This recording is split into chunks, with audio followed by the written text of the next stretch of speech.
The property market in 2022. Let's have a look. Hello everyone, Florian.Heise here, and welcome to another episode of HeiseSays. Grab your stein of coffee. We're going to have a look at this article from Yahoo Finance discussing where property is heading in 2022. This will be interesting to see where these predictions are going. So let's have a look, written by Eliza Bavin. So property prices just keep going up and up. So much so that Aussies are pricing themselves out of the market, but surely it can't go on like this forever. Now, here's an interesting thing. Let's just have a look here at asking prices, and in particular in Sydney. And I will just reload this page, and we'll see Sydney prices, at least for all houses, have taken a little bit of a turn there. You can see just recently it's trending, the top has been taken off. So have we seen the peak for Sydney? Have we? Perhaps. So, how high the market will go by the end of the year is up for debate. Fitch Global predicts it will rise 16%, and recent Commonwealth Bank analysts predict 20%. 16%, 20%. Last year, RBA was modelling falls of 40%. They were testing the market for that. The banks were warning us 5, 10, 15%. Honestly, I think now that was all done for the simple intention of manipulating our politicians in order to, prop up the market, prop up the housing market, stimulate the economy. What's, hang on, I'll bring this chart up. What's $1 trillion of debt between friends? It's nothing. Don't worry about it. Housing. So, but with the rapid spread of COVID-19 Delta variant, things may change. So lockdowns have had little impact. Lockdowns preventing Aussies from leaving their homes has done little to subdue the market. We've had our first recession in 28 years. There's a global pandemic. The government is locking down the economy. Businesses are getting destroyed. Tourism is non-existent. International migration is barely happening. The international students aren't rocking up. But yet housing is still increasing in value.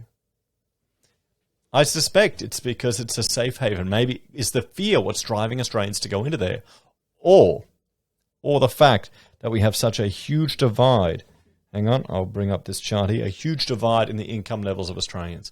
The ones that are being impacted by these lockdowns are the poorer people, the people working in the casual jobs, the younger people, the people that haven't got the assets, while those that have the privilege of working from home, they've just saved extra money. We couldn't go on that European holiday. Let's just buy another investment property. Or let's upgrade the house since we need a bit more room.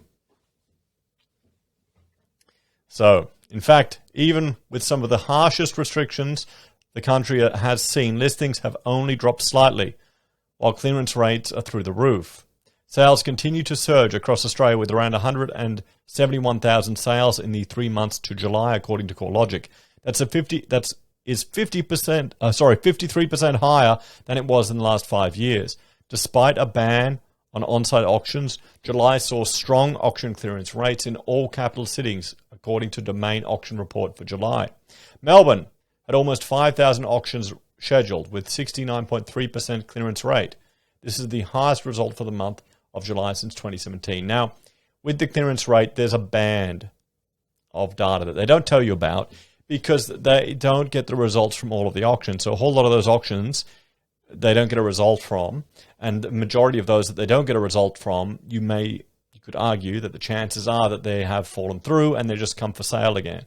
But they just take the trend that they've received from all the people that have rang up and said, yep, it's gone, or no, it's passed in, or it was withdrawn. They just apply that to all. So the clearance rate will actually be higher than it is. You can only take it as a trend, everyone. So, Sydney followed suit with 3,473 scheduled auctions, the strongest July performance since 2016. Look, wow. They love their auctions. Prices keep rising, but why? So, despite thoughts the market would see a drop-off in a nation closed down, it seems the market's resilience is strong. CoreLogic said there are three main reasons for this. Low mortgage rates. Increased buyer demand has stemmed from continuously falling mortgage rates. Well, if we look at the cash rate as an example here, everyone, I'll bring that up. when did we last have mortgages going up? 2008? Look at that. Look at that, guys. Wow. Could you imagine? We've got some older viewers here on the channel. What was it like actually earning interest on your money in the bank? Just sitting there, saving money, and it grew by itself. Imagine that, like 5% a year. Wouldn't that be brilliant? Wow. Here you got to jump through 50 bloody hoops to get 1.1%. Despite earlier concerns that mortgage rates might be listing sooner than expected, RBA data found average home loan rates actually fell 0.12% in the first half of the year. So too, a savings windfall. Aussies are spending less money. Yeah, what we'll have is, in years to come, we'll have lockdowns just to allow people to save deposits. That'll be what Mortgage Keeper is. We'll keep you at home until you save up enough for a deposit. There we go. That's it. We got it, guys. We've figured it out. So, Aussies are spending less money because they're stuck inside, and coupled with an increase in government support initiatives, some found themselves with more savings in the bank. Housing savings peaked at 22% of household income in the June quarter of 2020, which was above the then decade average of 7%. Combined with a range of incentives for Aussies to buy homes. Yeah, like 2% mortgages, 2% deposit, and the government will guarantee the rest for single parents. 5% for everyone else. Wow. Anyway, combined with a range of incentives for Aussies to buy homes, those savings were put towards a home deposit, which triggered a rise in sales. And you know what? If we got UBI, it'll all go into that. Because everyone has to get UBI, not just the poor people. Everyone gets it.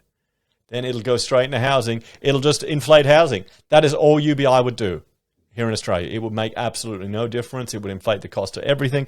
And it would inflate the cost of housing. So go on. Keep pushing for it. It's just going to shoot you in the foot again. That's what government handouts do. People don't get it.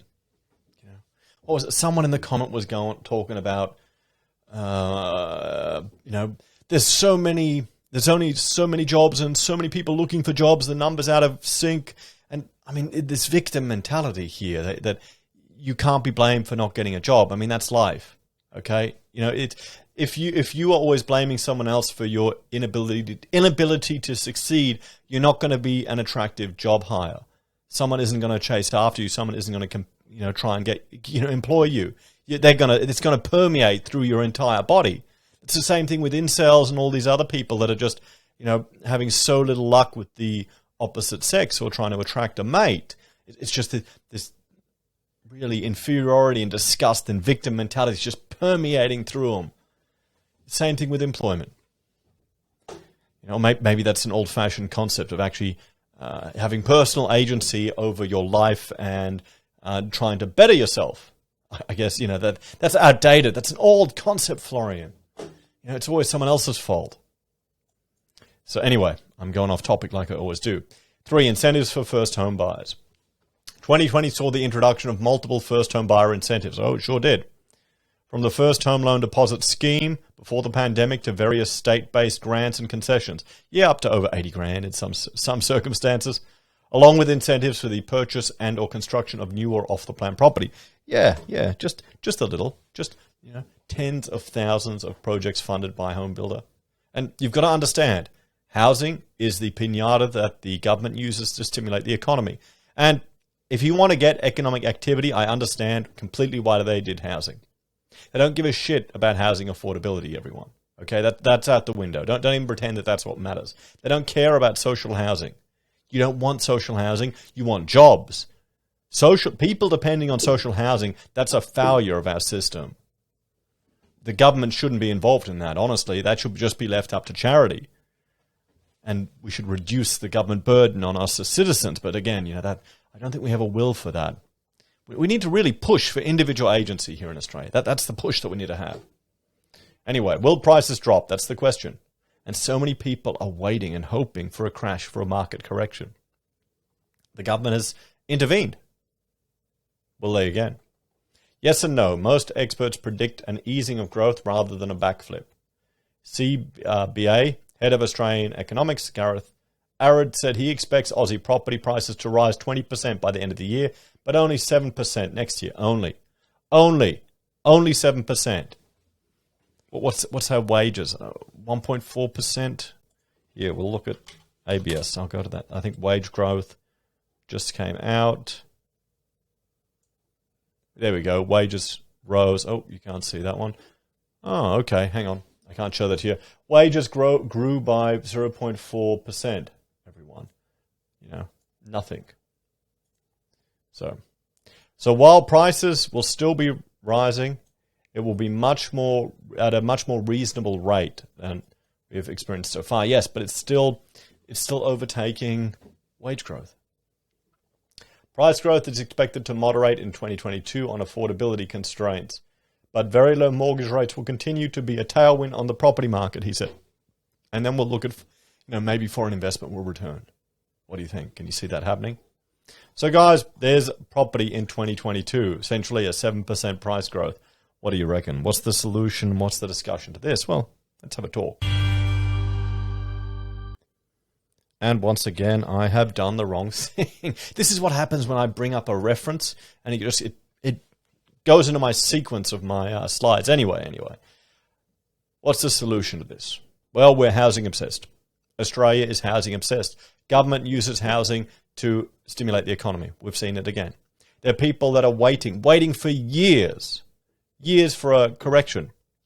It's unfair. It's bullshit. The government's going to prop it up. It's not affordable to normal people. What's going to happen? Do you keep waiting, or do you take the plunge? Do you hope for a correction, or do you jump in? If you jump in now and then it corrects 20%, and then 5 years later you're back at same levels, does it matter? You tell me.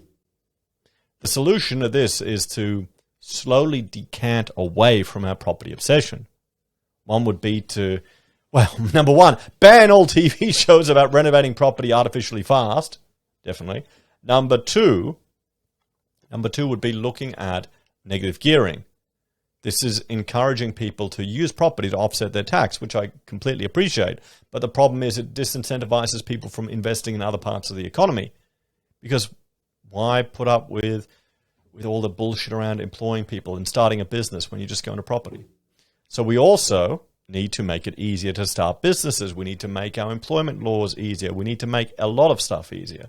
I would advocate for special economic regions where we compete with different economic models and levels of government intervention to kind of test and find out what's the best. But all of that would require, an appreciation of individual agency. And somehow I don't think that's really big here in Australia. What do you think? As always, thanks for watching. Like, share, subscribe to the channel. Let me know your thoughts, suggestions, and solutions to this one in the comments down below. If you're a fan and enjoy the content I create here, there are a few ways you can support us. You can join us on YouTube or Patreon. Sign up for SelfWealth or Stake. Use our affiliate links at Amazon, eBay, Independent Reserve, or AussieBroadband. You can buy a merch from HeiseSays, use Gold Pass from the Perth Mint, or support us via PayPal. Take care, and I'll see you next time. Bye for now.